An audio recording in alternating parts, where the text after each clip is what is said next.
University has always been very important to me and my family. It's something that my father inculcated in me very early in life. He said that education is of prime importance. But more than that, I think to find your own place in any institution is the most important. So whether it's the subjects that you do, the university that you apply to, or the essay that you write, the one piece of advice that I would impart is do it honestly and do it yourself. Because there's a reason that universities ask you to write essays.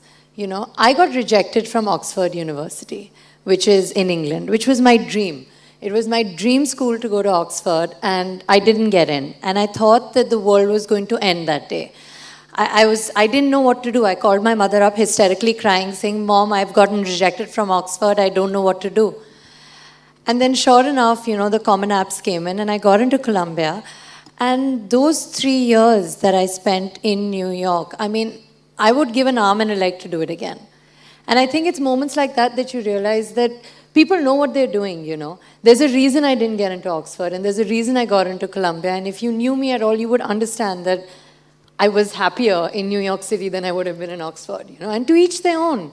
But I would definitely say that when you think about education, as important as it is, it's also very personal.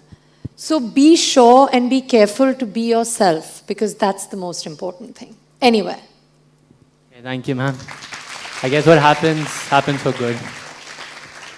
I hope so. Miss Sara, as we all know, you studied political science and law in college. No, history and political science. Oh, okay. I wanted to do law, but then I got distracted by the whole acting thing. Oh, so you changed your subjects? No. The thing is, I have a bachelor's degree, right? So I was studying history and political science so that I could study law later. But then I decided against it. Okay. So when did you realize that these subjects were your calling? And what other subjects have you always been interested in? You know, the thing is that I've loved studying. I absolutely love studying. So I used to really enjoy sciences. So till the 10th class, I had a blast doing sciences. In fact, I kind of topped the world in science. I don't mean to be funny, but I got 100% in my chemistry, physics, and biology boards in the 10th grade. It's amazing. Yeah. But I've always been like a historian by nature. I mean, I can read history books like right now. Like even in my van, when I'm waiting for like a shot, there are like history books lying around. So I always knew that history is something that I wanted to study. And I in fact did one political science course my first year of college and really enjoyed it, which is when I, you know, carried it forward. But history is something I always knew I was going to study. That's very interesting. Thank you. So, ma'am, my next question to you Please is... don't say ma'am, you know, I have a huge problem. I'm young. I know I don't seem it, but I swear. I'm like, you know, I was in school like now. Sara's great. Sara's great, okay. Yeah. So, Sara, we're all at that age where we need to make the big decisions in life. Right. So, for all of us here, our parents play a huge role in that. So, we want to know, did you ever face any parental pressure in the form of, say, academics or career choices? Not really, for two reasons. One is that both my parents are kind of very adamant on a balanced childhood and a balanced life, which entails, I think, education as well as, you know, fitness and a little bit of fun because it's important. And I see eye to eye with them on that. And as far as career is concerned, I mean, as the introduction I was given very generously states, both my parents kind of belong to the same world that I aspire to be a part of. So it would be borderline hypocritical of them to say, you can't do this, you know. So, I mean, as long as they have a balanced kid that can enjoy work, but also, you know, have some sense of a life external to films, because it's important, I think, to be a holistic human being, you know. And I've always felt that way. Education was never either or for me. So there was no pressure. We kind of totally agreed. In fact, if anything, I tell my father till date that the best gift he's given me is 3 years in Columbia.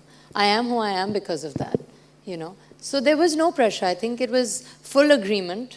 And, you know, I think I am where I am because my parents have been very, very understanding and very, very supportive. And I only have them to thank for that. It's really great to know. Sara, I'm intrigued by the fact that you chose a different field of work from your field of study. Was this a conscious decision, and how did you arrive at it? You know, so when I finished the 10th grade, I was almost convinced that I wanted to do medicine. But the thing is that I have like this mild tremor problem. Like if I keep my hands here, there's a slight tremor. So I was like, okay, I can't do surgery, so let's not do this. Let's do law. So I decided to study law. So I did history and political science. But then in my last semester, my second last semester of college, I did an acting course. And I realized that as somebody that's loved studying, as somebody that till date loves reading, in a university like Columbia, in a city like New York, I did courses in every field. I did history, I did political science, I did chemistry, I did math, I did economics, I did literature, I did philosophy. I did courses in so many different things and enjoyed each and every one of them.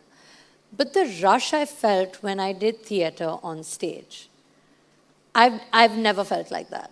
And that's when I knew what I'd known since I was a child. Because since I was 4, acting has been a dream. But then I got distracted because A, I was really fat, and B, I was really nerdy. And the combination meant that I probably shouldn't act, why?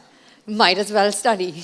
Because I really enjoyed it. There used to be times, and I promise you I'm not making this up, that mom would come into the room and she would confiscate my books. Because she would say, this is not okay. You cannot do this. It's not normal.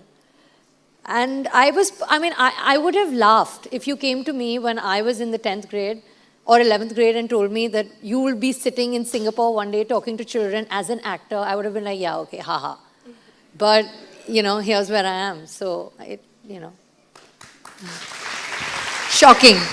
Miss Sara, from your earliest days in the Bollywood industry, you've worked with very well-established and senior actors. Yes. So initially, did you feel any intimidation because of this? And how did you cope with it? I have to say that I got very lucky because even though I've worked with big and established actors, they've both been extremely giving and generous, as have my directors. So I never felt, of course, there was personal intimidation, that I felt within myself. Like in a van or by myself at home, I used to be like, oh my God, I'm working with these actors and these directors. And, it was a little nerve-wracking. But when I walked onto set, whether it was with Sushant and Gattu sir or with Ranveer and Rohit sir, there was no space for intimidation because they were so welcoming. They never made me feel inferior at all, which of course I was. I'm a rank newcomer. I've never even done like a film making course. I've done theater in school, which is totally different. College level theater is not Bollywood at all. And even though my parents are actors, the first set that I really went on was the set of Kedarnath. So, I was very overwhelmed. And I think that there are two ways you can go, Either when you're working with such senior people, you can let the pressure get to you, or you can just aspire to learn from them. And I got really lucky because they were so keen on teaching me. There wasn't a single day where Sushant or Ranveer made me feel like anything uncool. I was always welcomed, always encouraged, and Gattu sir and Rohit sir were just a blast. So I got lucky. Also, we'd like to know how you transformed yourself from a university student to a great actress.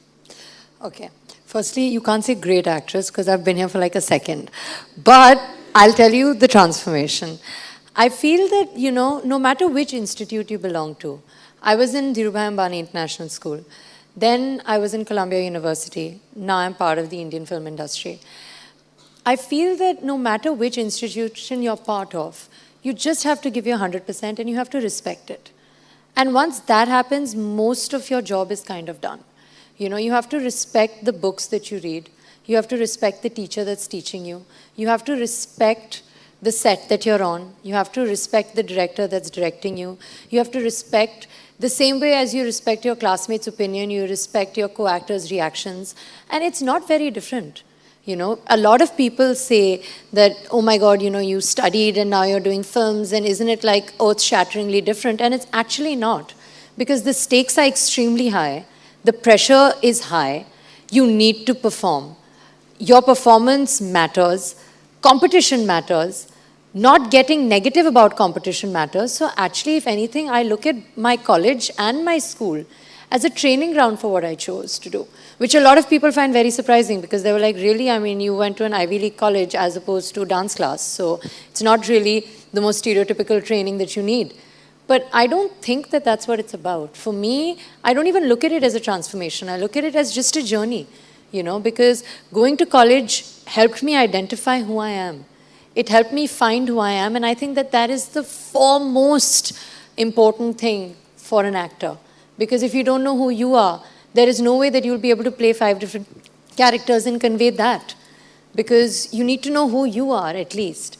So I don't really look at it as a transformation or a change. I look at it as almost an inevitable journey for me. And as far as my aspirations for the future are concerned, I mean, there are many. I love what I do. I've always dreamt of being an actor, you know, but I think it's so different when you're actually living the dream. And having been appreciated for Kedarnath and Simba, now I just have to go further, you know, because initially it was a little bit, it was a lot for me as well. I was excited to see how I would be received. And because I have been received with so much love, I mean, even today, I'm till, what's the date? 25th of Jan, right? 2 months ago, nothing of mine had ever released. Within 2 months, I'm suddenly in Singapore, meeting like a lot of students, waving to me from like windows, and I'm like, wow. You know, it takes a minute and you need, it's shocking for me. Till date, like when at the airport, people recognize me in Singapore, I'm like, what's going on? I didn't expect this to this degree. And when that happens, somewhere down the line, you get aware of the fact that people have expectations from you. People recognize you. Your family has expectations from you. So from now on, there's only going forward. You know, there's no other option but just doing even better. And, you know, now I've proven to myself that I can maybe act.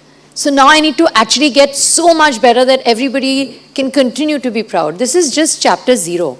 I mean, I need to do a lot, and God willing, I'll work hard at it.